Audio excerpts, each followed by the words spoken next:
محترم معزز سامعین،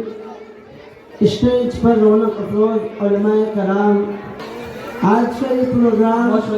جو مکتب دار القم کے زیر اہتمام منعقد کیا گیا،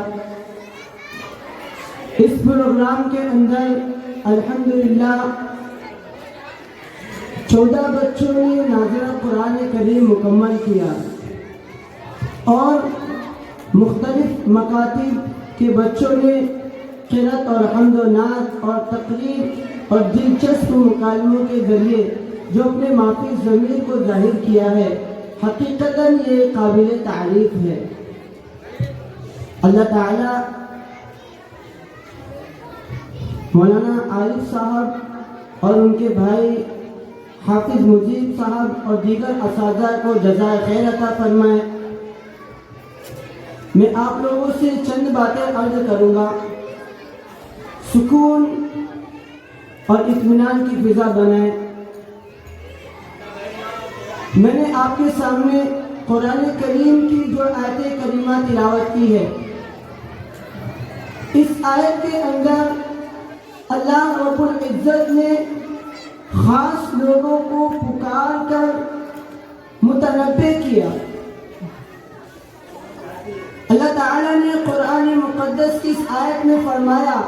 یا ایھا الذین آمنو، اے ایمان والو، اے مسلمانوں، اے وہ لوگوں جن کے دلوں کو میں نے ایمان کے لیے قبول کیا، اے وہ لوگوں جن کو میں نے ایمان کی دولت سے سرفراز فرمایا۔ یہ خطاب، یہ ندا، یہ پکار کوئی عام پکار نہیں ہے، بلکہ آپ قرآن کریم میں اگر غور کریں تو اللہ نے کہیں یا ایھا الناس کہہ کر پکارا، کہیں یا اہل الکتاب کہہ کر پکارا، لیکن اس آیت کریمہ میں اللہ نے اپنے ان بندوں کو پکارا ہے جن کو اللہ نے ایمان کی دولت سے نوازا۔ یا ایھا الذین آمنو، اے ایمان والو، قوا انفسکم واہلیکم نارا، اپنے آپ کو، اپنی جان کو، خود کو اور اپنے اہل و عیال کو، اپنے بیوی بچوں کو، اپنے فیملی والوں کو، اپنے زیر سایہ پلنے والے انسانوں کو، اپنے ماتحت جینے والے رہنے والے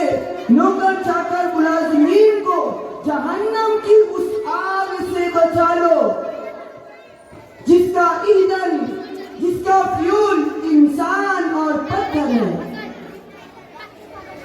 علیہا ملائکۃ غلاظ شداد لا یعصون اللہ ما امرہم ویفعلون ما یؤمرون، اس پر ایسے فرشتے مقرر کیے گئے ہیں جو سخت مزاج ہیں، وہ اللہ کی نافرمانی نہیں کرتے، اللہ کے احکام کو بجا لاتے ہیں، جو اللہ ان کو حکم کرتا ہے اسی پر عمل کرتے ہیں۔ اور ان فرشتوں کی طاقت کے بارے میں خادم رسول حضرت انس رضی اللہ تعالی عنہ بیان فرماتے ہیں۔ تفسیر مظہری کے اندر صفحہ نمبر 227 پر یہ روایت موجود ہے کہ حضرت انس رضی اللہ تعالی عنہ بیان کرتے ہیں کہ پیغمبر علیہ السلام نے فرمایا، اس ذات کی قسم جس کے قبضے میں میری جان ہے، جہنم کے پیدائش سے 1000 سال پہلے اللہ نے جہنم کے فرشتے کو پیدا کیا، اور اس کی طاقت کا یہ اندازہ ہے کہ جس وقت سے اس کی پیدائش ہوئی ہے اس دن سے اس کی طاقت میں اضافہ ہوتے رہتا ہے، اس کی طاقت بڑھتی رہتی ہے، اور اس کی طاقت اس قدر ہے کہ وہ ایک وقت میں 70,000 لوگوں کو جہنم میں ڈالنے پر قادر ہے۔ جب یہ آیت کریمہ نازل ہوئی تو حضرت عمر بن خطاب، وہ عمر جن کو شیطان بھی دیکھ کر اپنا راستہ چینج کر لیتا تھا، وہ عمر حضرت حضور صلی اللہ علیہ وسلم سے دریافت کرتے ہیں، اے اللہ کے رسول علیہ السلام، خود کو جہنم سے بچنا تو ہمیں سمجھ میں آتا ہے، لیکن اپنے اہل و عیال کو، اپنے طرح بچائیں۔ اللہ کے رسول علیہ السلام نے فرمایا کہ اے عمر،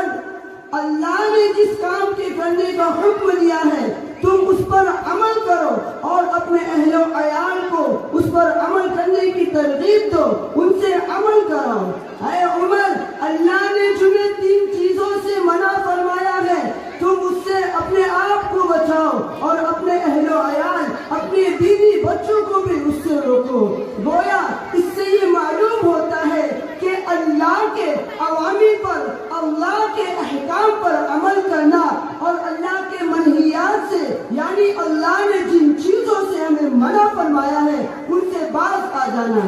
اللہ نے کیا حکم فرمایا؟ اللہ نے ہمیں نماز کا حکم فرمایا، روزے کا حکم فرمایا، حج و زکوٰۃ کا حکم فرمایا، اور یہی نہیں بلکہ والدین کے ساتھ اچھا سلوک کرنے کا حکم فرمایا۔ اگر آدمی شوہر ہے تو بحیثیت شوہر ہونے کے اپنے بیوی کے ساتھ حسن سلوک کا اللہ نے حکم فرمایا، اپنے پڑوسیوں کے ساتھ حسن اخلاق کا اللہ نے حکم فرمایا۔ اللہ نے جن چیزوں سے منع فرمایا، اللہ نے نماز چھوڑنے سے منع فرمایا، جھوٹ بولنے سے منع فرمایا، غیبت کرنے، چغلی کرنے سے منع فرمایا، شراب نوشی سے منع فرمایا، زنا سے منع فرمایا، الغرض بہت سی ایسی چیزیں ہیں جس سے اللہ نے ہمیں منع فرمایا۔ میں آپ سے پوچھنا چاہتا ہوں، کیا ہم اور آپ اللہ کے اس احکام پر مکمل طور پر عمل کرتے ہیں؟ کیا ہم اللہ کی فرما برداری کرتے ہیں؟ کیا ہم اپنے بچوں کو نماز کے لیے کھڑا کرتے ہیں، نماز کے لیے بھیجتے ہیں؟ اگر ایسا نہیں ہے تو اپنے آپ کو اس آگ کے لیے تیار کر لیں جس آگ کا اللہ نے وعدہ فرمایا ہے۔ جو لاڈلی اولاد ہے جنہیں ہم ہر خواہش ان کی پوری کرتے ہیں، اگر ہم نے ان کو دینی تعلیم سے آراستہ نہیں کیا،